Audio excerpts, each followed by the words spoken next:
नमस्कार सगळ्यांना, स्वागत आहे तुमचं माझ्या YouTube चॅनलवर. आज मी तुम्हाला मस्त अशी चमचमीत आणि चवीला अप्रतिम बनून तयार होणारी वालाच्या दाण्यांची भाजी करून दाखवणार आहे. मस्त अशी ही भाजी बनवून तयार होते. पाहुणे आल्यावर किंवा कोणत्याही तुम्ही वेळेला झटपट अशी भाजी बनवून तयार करू शकता. चला तर मग व्हिडिओ स्किप न करता पूर्ण बघा.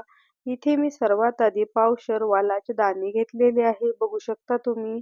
त्यानंतर इथे वाटण्यासाठी मी इथे जिरे घेतले आहे 1 चमचा भरून, लसूण घेतलेला आहे, अर्धी वाटी खोबरं आणि कोथिंबीर घेतलेली आहे.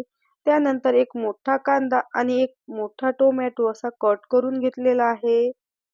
त्यानंतर हे सर्व आपल्याला मिक्सरच्या भांड्यामध्ये घालून थोडंसं पाणी घालून मस्त असं याचं वाटण करून घ्यायचं आहे. बघू शकता तुम्ही इथे मी छान असं वाटण तयार करून घेतलेलं आहे. त्यानंतर इथे मी कुकरमध्ये 1 पळी तेल गरम करून घेतलेलं आहे. सर्वात आधी मी इथे फोडणीला अर्धा चमचा मोहरी घालून घेणार आहे. मोहरी आपली छान अशी तडतडून झाली की लगेचच त्यामध्ये कट करून घेतलेला कांदा घालून घ्यायचा आहे. कांदा इथे आपल्याला मस्त असा गुलाबी रंगावरती परतून घ्यायचा आहे.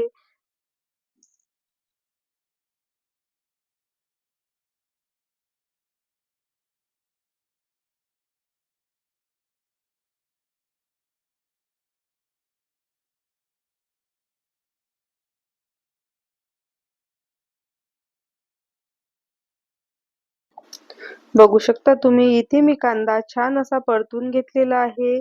त्यानंतर लगेचच त्यामध्ये तयार करून घेतलेलं वाटण घालून घ्यायचं आहे. वाटण सुद्धा आपल्याला मस्त असं तेल सुटेपर्यंत परतून घ्यायचं आहे. वाटण इथे आपल्याला मीडियम गॅसवर छान असा रंग बदलेपर्यंत परतून घ्यायचा आहे. बघू शकता तुम्ही. त्यानंतर यामध्ये कट करून घेतलेला टोमॅटो घालून घ्यायचा आहे. टोमॅटो सुद्धा आपल्याला मस्त असा सॉफ्ट होईपर्यंत परतून घ्यायचा आहे. म्हणजे आपल्या भाजीची ग्रेव्ही छान अशी बनून तयार होते.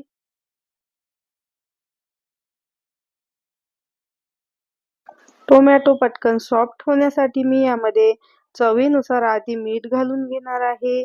मीठ घालून आपल्याला ह्या टोमॅटो मस्त असा मऊ होईपर्यंत परतून घ्यायचा आहे. त्यानंतर यामध्ये 1 चमचा भरून किचन किंग मसाला घालून घेणार आहे. छान चव लागते किचन किंग मसाल्याची. त्यानंतर यामध्ये पाव चमचा हळद, 1 ते दीड चमचा लाल तिखट आणि 1 चमचा भरून धना पावडर घालून घ्यायची आहे. हे सर्व आता आपल्याला ओले आणि कोरडे मसाले मस्त असे मिक्स करून घ्यायचे आहे.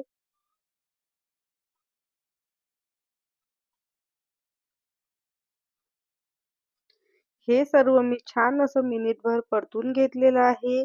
त्यानंतर यामध्ये आपल्याला वालाचे दाणे घालून घ्यायचे आहे. हे मी छान असे धुवून घेतलेले होते. त्यानंतर यामध्ये घालून घ्यायचे आहे. तुम्हाला जर वेगळे असे कुकरमध्ये उकडून जर तसे करायचे असेल तर तसं तुम्ही करू शकता. नंतर मसाल्यामध्ये घालायचे उकडल्यानंतर. इथे मी कुकरलाच लावणार आहे. 2 शिट्ट्या केल्या की लगेचच भाजी बनून तयार होते एकत्र.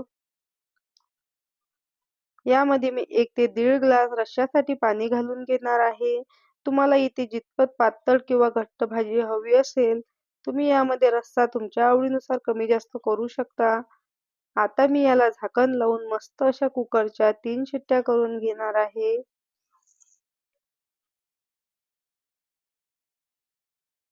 बघू शकता तुम्ही आपल्या इथे कुकरच्या 3 शिट्ट्या झालेल्या आहे. भाजी सुद्धा छान अशी शिजलेली आहे. त्यानंतर यामध्ये सर्वात शेवटी कोथिंबीर घालून घेऊ.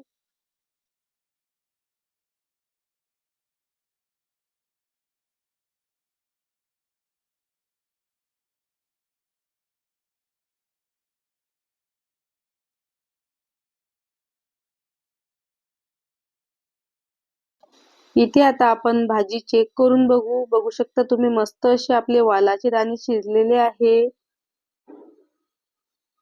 रंग सुद्धा छान आलेला आहे. तुम्हाला जर माझी रेसिपी आवडली असेल तर एक लाईक नक्की करा आणि कमेंट करून नक्की सांगा कशी झाली तर रेसिपी. चॅनलवर नवीन असाल तर सबस्क्राईब करायला विसरू नका. आणि तुम्हाला जर माझ्या रेसिपी आवडत असेल तर तुमच्या मैत्रिणीसोबत शेअर